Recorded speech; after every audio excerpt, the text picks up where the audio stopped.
Estamos nos aproximando da festa de Pentecostes. Celebra-se Pentecostes 50 dias após a ressurreição de Jesus. No Antigo Testamento, o povo judeu celebrava os dias santificados ao Senhor.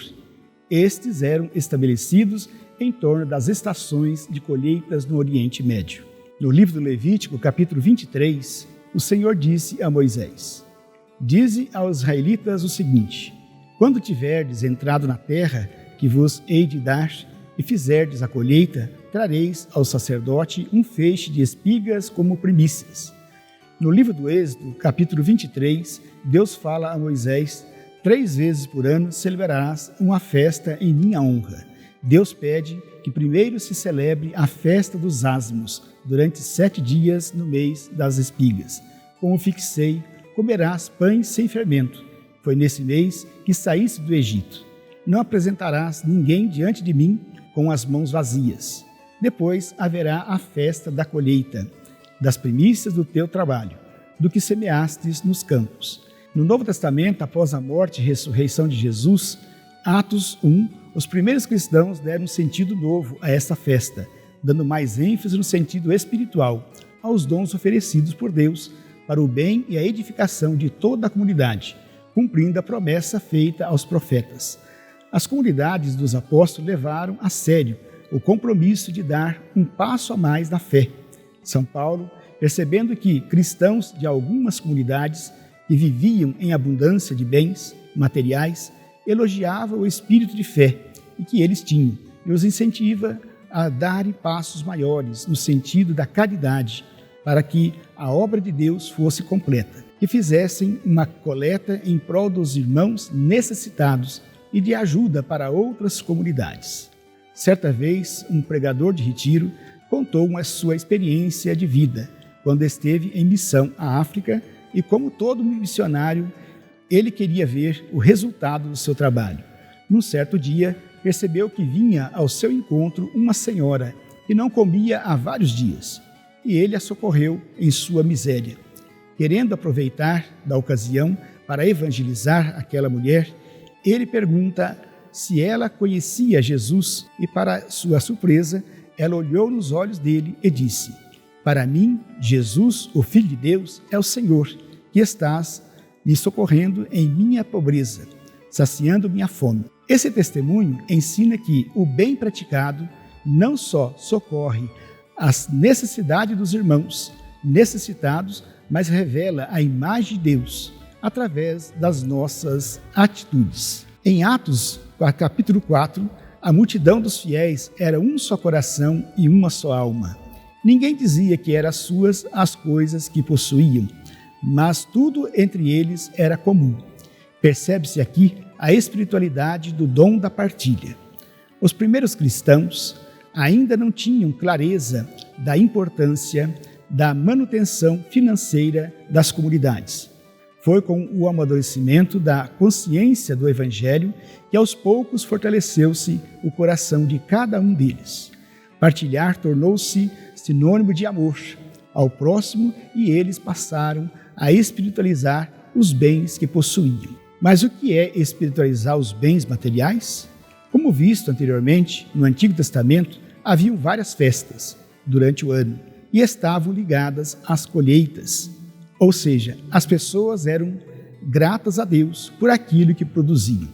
Davam uma porcentagem do que colhiam para a manutenção do templo, isso é, a casa comum, onde se reuniam para fazer as suas orações. Hoje, chama-se essa casa de igreja. O profeta Malaquias, no capítulo 3, fala de dízimos e ofertas. Chama a atenção quando as pessoas preocupadas demasiadamente com os bens materiais esqueciam dos bens espirituais. Os bens materiais não podem sufocar os bens espirituais, e menos ainda nos isolarmos uns dos outros. Assim, o cristão é chamado a colocar em prática o dom da partilha, que gera comunhão, a qual desperta fraternidade, que cria comunidade, local de amor, fé e esperança, onde se edifica uma só igreja, onde todos são filhos de Deus. Muitas vezes a pergunta é: Padre, eu tenho que pagar o dízimo? Deus não precisa de dinheiro? A resposta que dou é: você tem razão. Deus não precisa de dinheiro, mas o ser humano precisa de Deus. Reflita comigo. Muitos que precisam ir ao encontro do Senhor não possuem condições de ajudar, mas querem orar e buscam ajuda na igreja. Portanto, aquele que pode contribuir vai proporcionar que outros tenham um templo para ir e orar ao Senhor. Jesus alertava os seus discípulos sobre o apego ao dinheiro. Dê a César o que é de César e a Deus o que é de Deus. Mateus 22. Assim diferenciou o pagamento de impostos e a contribuição através dos dízimos e ofertas. Ou ainda, onde está o teu tesouro, aí também está o teu coração. Mateus capítulo 6. Possuir bens materiais não é um pecado, ao contrário, é dádiva quando é fruto do trabalho honesto de cada ser humano. Na Bíblia não se encontra que Deus é contra a riqueza, mas sim é contra o avarento de coração, que não sabe partilhar o que tem. Aquele que possui uma empresa, um terreno para plantar, ou que tenha funcionários, não está fora do reino dos céus, desde que seja justo com os seus colaboradores e que, por amor ao próximo, faça sua contribuição para a manutenção dos locais sagrados deste mundo. Veja só, Deus, porventura, não ajudará aqueles que ajudam? Não honrará aqueles que partilham dos seus dons? É como na passagem do Evangelho que nos fala dos talentos, onde o Senhor dá a cada um conforme a sua capacidade de multiplicar. O problema nunca esteve no ter, mas o uso daquilo que se possui. É preciso saber ofertar dos frutos da tua administração para o bem comum. Fazem parte do projeto de Deus para com a humanidade. Portanto, peço a você para colaborar com o seu dízimo na manutenção de toda a nossa extensão paroquial, tanto de Palmeira quanto de Porto Amazonas.